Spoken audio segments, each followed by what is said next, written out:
এজন্য আল্লাহ বলেন, নবী আপনি হচ্ছেন সাক্ষ্যদাতা, সব নবীদের উপর আপনি হবেন সাক্ষী, আবার আপনার উম্মতের সাক্ষীর উপর আপনি হবেন সাক্ষী।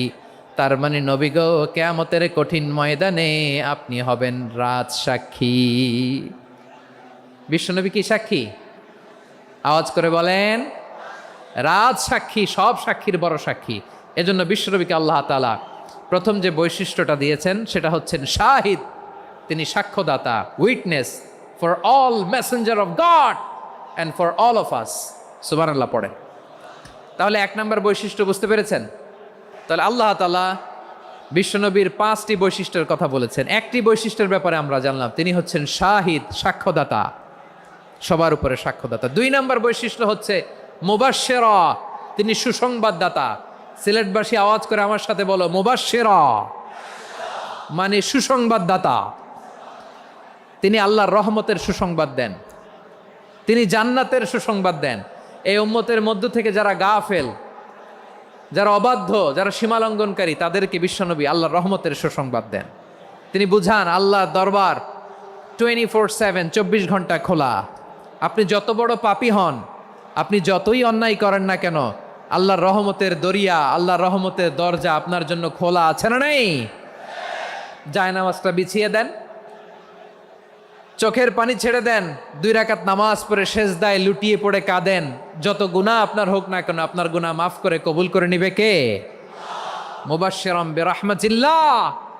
বিশ্বনবী তিনি সুসংবাদদাতা, বেয়ারার অফ গ্ল্যাড টাইডিংস, সুসংবাদ দেন। পাপী, অবাধ্য, সীমালঙ্ঘনকারীদেরকে তিনি আল্লাহর রহমতের সুসংবাদ দেন। আল্লাহর রহমত থেকে মুখ ফিরিয়ে নিও না। তিনি যে কত দয়ালু, তিনি যে তোমারে কত ভালোবাসে তুমি জানোই না। আমি আমাকে যত বেশি ভালোবাসি, তার চেয়েও আমাকে বেশি ভালোবাসে কে? সবাই বলে নাই, বুঝতে পারে নাই বোধহয়। আমি আমাকে যত বেশি ভালোবাসি, তার চেয়েও আমাকে বেশি ভালোবাসে কে? আমার মাতা পিতা আমাকে যত ভালোবাসে, তার চেয়েও আমাকে বেশি ভালোবাসে কে? আমার প্রিয়তমা স্ত্রী আমাকে যত বেশি ভালোবাসে, তার চেয়েও আমাকে বেশি ভালোবাসে কে? মুবাশশিরাম বিরহমাতিল্লাহ, তিনি আল্লাহর রহমতের সুসংবাদ দেন। আল্লাহর রহমতের শেষ নাই, আল্লাহর ভালোবাসার শেষ নাই। ও মুবাশশিরাম বিল জান্নাহ, তিনি জান্নাতের সুসংবাদ দেন। এই উম্মতের মধ্য থেকে যারা আল্লাহওয়ালা, যারা প্র্যাকটিসিং, যারা ইমানদার, তাদেরকে বিশ্বনবী জান্নাতের সুসংবাদ দেন। আওয়াজ করে পড়েন সুবহানাল্লাহ। এজন্য রব্বুল আলামিন বিশ্বনবীর পরিচয় অন্য আয়াতে এভাবে তুলে ধরেন, ওয়ামা আরসালনাকা ইল্লা কাফাতান লিন্নাসি বাশীরাও ওয়া নাযীরা। নবী হে, আমি গোটা জগৎবাসীর জন্য আপনাকে সুসংবাদদাতা এবং সতর্ককারী করে জমিনে প্রেরণ করেছি। মুবাশশিরাম বিল জান্নাহ, তিনি জান্নাতের সুসংবাদ দেন, তিনি আশা জাগান। নবীর কথা শুনলে মানুষ বুকে আশা ফিরে পায়। আমার নবী কাউকে হতাশ করেন না। হতাশা বিশ্বনবী ডিকশনারিতে নাই। তিনি মানুষকে আশাবাদী করে তোলেন। বিশ্বনবীর কথা শুনলে মানুষের হৃদয় নরম হয়,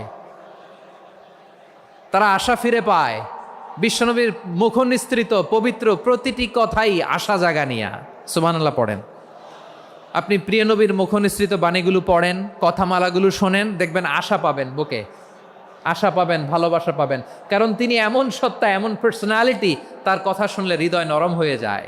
মনে হয় হৃদয় খুলে তারে দিয়ে দেই, সব কথা যেন তারে বলা যায়। আওয়াজ করে বলেন ঠিক কিনা? সে কোন বন্ধু বলো বেশি বিশ্বস্ত, সে কোন বন্ধু বলো বেশি বিশ্বস্ত, কার কাছে মন খুলে দেয়া যায়, কার কাছে সব কথা বলা যায়, হওয়া যায় বেশি আশ্বস্ত। তার নাম আহমদ, বড় বিশ্বস্ত। সে কোন বন্ধু বলো বেশি বিশ্বস্ত।